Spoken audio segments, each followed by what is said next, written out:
السلام علیکم دوستو۔ اخلاص نیت کا بل۔ لکھنؤ بازار میں ایک غریب مسلم درزی کا دکان ہوا کرتا تھا، اور یہ درزی ہر نماز جنازے کے لیے اپنی دکان کو بند کیا کرتا تھا۔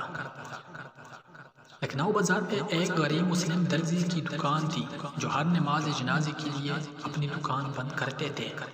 ایک مرتبہ کچھ یار لوگوں نے کہا کہ اس طرح دکان بند کرنے سے آپ کے کاروبار کا نقصان ہوگا۔ ان کی بات سن کر وہ درزی کہنے لگا کہ میں نے علماء سے سنا ہے کہ جو کسی مسلمان کے جنازے پر جاتا ہے تو کل اس کے جنازے پر لوگوں کا ہجوم ہوگا۔ میں تو غریب ہوں تو اس لیے زیادہ تر لوگ مجھے جانتے ہی نہیں، تو پھر میرے جنازے پہ کون آئے گا؟ اس لیے ایک تو مسلمان کا حق سمجھ کر پڑھتا ہوں، اور دوسرا یہ کہ شاید ایسی ہی اللہ پاک مجھ سے راضی ہو جائے۔ اللہ تعالیٰ کی شان دیکھے کہ 1902 میں مولانا عبدالحی لکھنؤ صاحب کا انتقال ہوا۔ ریڈیو پر بتلایا گیا اور اخبارات میں جنازے کی خبر آ گئی۔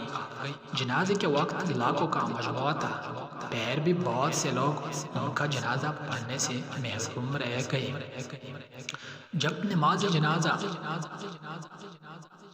جنازگاہ میں مولانا صاحب کا جنازہ ختم ہوا تو اسی وقت جنازگاہ میں ایک دوسرا جنازہ داخل ہوا اور اعلان ہوا کہ تمام حضرات ایک اور عاجز مسلمان کا بھی جنازہ پڑھ کر جائے۔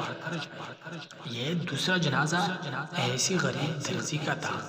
مولانا صاحب کے جنازے کے سب وقت بڑے بڑے اولیاء، بڑے بڑے علماء کرام سب نے ایس درزی کا جنازہ پڑھا، اور پہلے جنازے سے جو لوگ رہ گئے تھے وہ بھی ایس میں شامل ہو گئے۔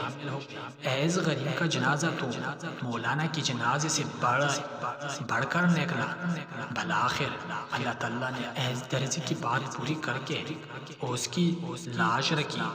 سچ کہا ہے کہ اخلاص بہت بڑی نعمت ہے۔ اللہ ہم سب کی زندگی میں آسانی عطا فرمائے۔ آمین ثم آمین برحمتک یا ارحم الراحمین۔